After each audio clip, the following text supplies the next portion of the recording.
Kwa upande wa zimamoto nazo nadhani umetuambia kuwa tangia Januari fedha zimeombwa lakini zilikuwa bado, ila tumeshapata confirmation kwamba wiki inayofuata fedha zitakuwa zimepatikana ili mradi umalizike ule, na tumekubaliana na yule mkandarasi tarehe 31 Machi au yamemaliza.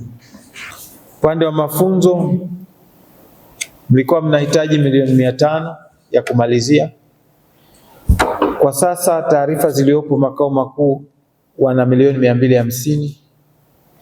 Kwa hiyo tutajitahidi wiki ijayo milioni 250 ifike, kazi iendelee, na milioni 200 iliyobaki na 50 hii ni hazina kwa sababu haipo kwetu, nayo tutafuatilia kupitia ofisi ya katibu mkuu ili na wao tuone uwezekano wa kupata hiyo fedha tuweze kumalizia ile kazi ya ujenzi wa ofisi yetu. Kwa upande wa jeshi la polisi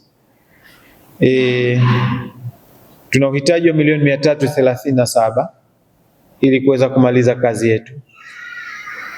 Fedha mlionayo sasa hivi inaweza kuwasaidia kufika kwenye kupaua, lakini kwa sasa fedha za mfuko wetu wa tuzo na tozo zimeshakuwa exhausted kwa bajeti ya mwaka huu. Tutaomba hili mvumilie kidogo, tuingie bajeti inayofuata. Tukiingia hapo tutaisukuma nayo iweze kupatikana muweze kumaliza kituo cha afya. Kutujengea ofisi ya makamanda wa mkoa kwenye mkoa wetu huu ni ishara kabisa ya dhati ya kuonyesha kwamba ana dhamira ya dhati kabisa kusaidia wananchi wa mkoa wa Songwe ili kuhakikisha kwamba masuala yote ya kiusalama na ulinzi yanaendelea kuimarika bila kupata changamoto zozote. Kuna miradi mingi ambayo yatatekelezwa kwenye mkoa wetu wa Songwe, mingi sana yatekelezwa ambayo inapelekea wananchi waendelee kuwa na imani na serikali ya Chama cha Mapinduzi.